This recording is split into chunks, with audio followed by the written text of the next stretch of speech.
Good morning, welcome to Run Free and Strong.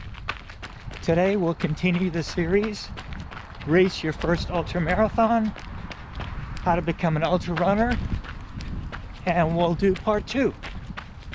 In part 1, I shared my experience with an introduction to ultra marathons, setting goals, planning, and doing the actual training.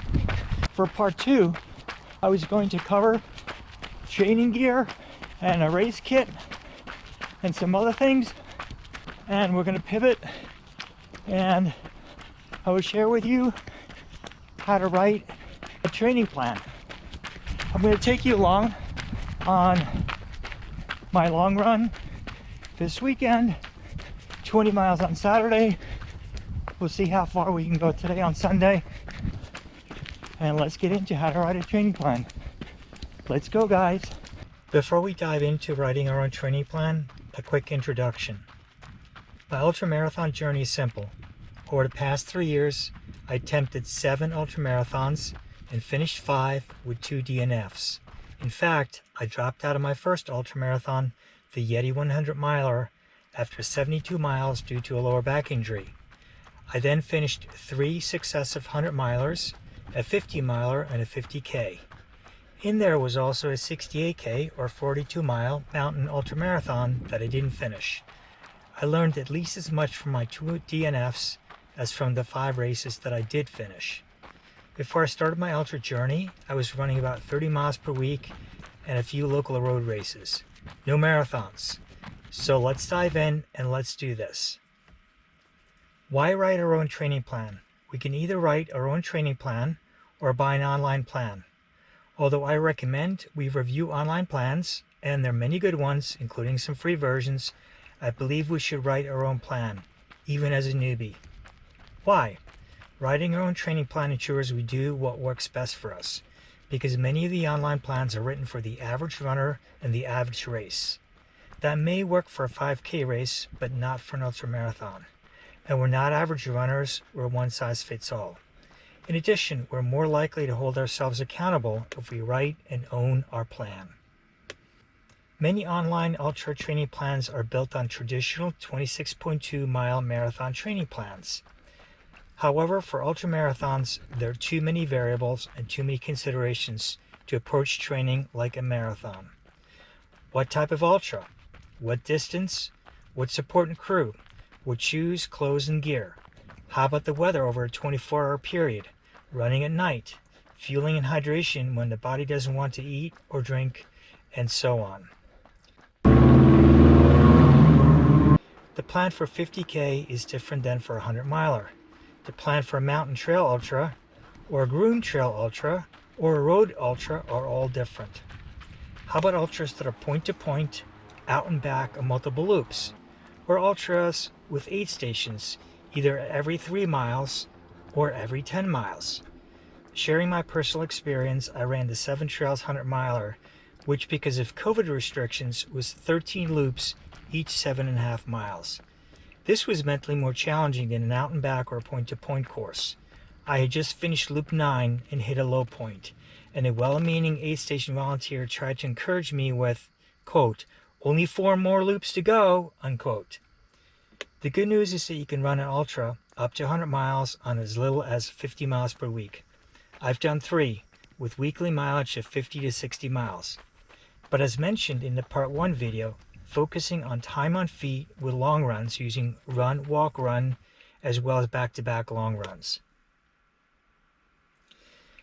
The process of structuring and writing the plan starts with choosing your race, setting goals, planning, training, racing, and I would suggest to include a retrospective after the race. Let's ensure our training plan is aligned with our goals, as well as with our race strategy and plan. A few examples. If running 50K, do you have a time goal? And what training will enable you to achieve your goal? If running a first 100 miler, will you use a run, walk, run strategy? And what run and walk intervals are comfortable? If running a mountain trail ultra, will you use trekking poles? What type of crew and support will you have? What is the aid station layout? And how do you optimize your gear, fueling, and hydration strategy and minimize time in aid stations? Get in and out quickly.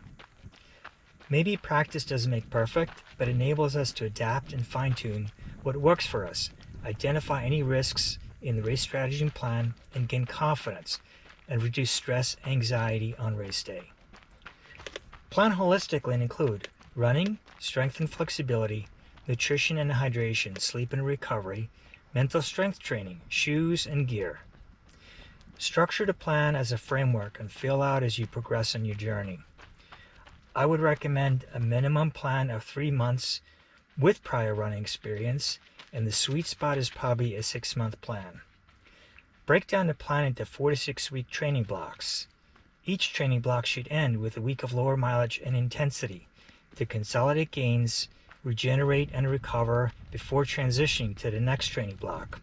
This reduces injury risk and keeps us mentally fresh. For 3 months, that would mean 3 training blocks, and for 6 months, that would be 5 to 6 training blocks. For each training block, write your training objective, what you'll work on, and remember to think holistically. At this point, I'd like to share 3 training plans that I wrote myself for 3 very different ultras. The first is a 16-week plan that I used for my Yeti 100-mile ultra training. The Yeti was longer and on a groomed trail. The Swiss Alpine was shorter, technical with lots of vertical gain and at high altitude. Finally, the Canebrake 200-mile training plan is a work in progress as the race is in March 2024. As you can see, it's a framework and a detailed day-to-day training is yet to be filled out. Canebrake is obviously different, much longer across multiple days and nights, and somewhat technical and with about 20,000 feet or 6,000 meters of vertical gain. Use whatever format and tool to write the plan is comfortable. There are online free planners. You can use Excel or an old school notebook. As you can see from my examples, include both the plan as well as the actual runs, workouts, strength sessions, and so on. This would enable us to learn, adapt and fine-tune, as well as hold ourselves accountable. And last but not least, it's useful for post-race retrospective and lessons learned. We started with the overall framework of a 3 to 6 month training plan, broke the plan down into training blocks with training objectives, and now it's time to start planning the weekly training. A few principles to keep in mind. Run hard days hard and easy days easy. Perform strength sessions on hard days after the run, not before, to keep easy days easy. Start with 3 to 5 days of training and progress to 5 to 7 days. Take a day off after a long run or back-to-back long runs. Remember, adaptation happens with recovery and sleep. I do not recommend to make up missed runs or miles. This can increase risk of injury. What does a typical week look like? Monday, easy or day off. Tuesday, medium run and strides or lactate threshold workout. Wednesday, easy or day off, or if doing more mileage, medium run and strides. Thursday, lactate threshold workout. Friday, easy or medium run. Saturday, medium to long. Sunday, long run. So, Monday, Wednesday, and Friday are either off, easy, or at best medium. The hard days are Tuesday, Thursday, and the weekend. So 3 days easy to medium and 4 days hard. The final 2 to 4 weeks of the plan should be reserved for dress rehearsals and 1 to 2 weeks of taper and refresh. Set up an aid station in the back of your car. Tape your feet and lubricate sensitive areas. Yes, test everything and leave nothing to chance. For the taper, do not be concerned about losing fitness. You're not training for the Olympic 1500 meter final. You won't lose fitness, and less is more. Or said another way, don't leave the race in training. Yes, maintain some level of intensity, but reduce the mileage and time on feet. In one of the next parts, I'll share my experience with race strategy and plan and race prep and getting to the starting line. Hey guys, Sunday long run done. 20 miles on Saturday, 10 miles on Sunday, 30 miles for the weekend. Back-to-back long runs, which is something that I talked about in the last video. The importance of long runs and back-to-back long runs. So happy with that. Hopefully you found this video useful. And if you did, I would appreciate it if you give it a thumbs up.